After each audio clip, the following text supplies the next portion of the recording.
ভালোবাসলে, সত্যিকারের ভালোবাসলে, আপনি কিন্তু সবসময় দুঃখ পাবেন, কষ্ট পাবেন।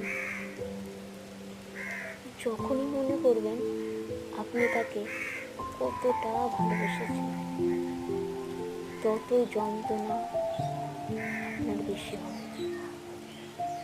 আসলে উল্টো দিকের মানুষটা যদি আপনাকে না বোঝে, না ভালোবাসে, তার থেকে কষ্ট মনে হয় এই পৃথিবীতে আর কিচ্ছু নেই।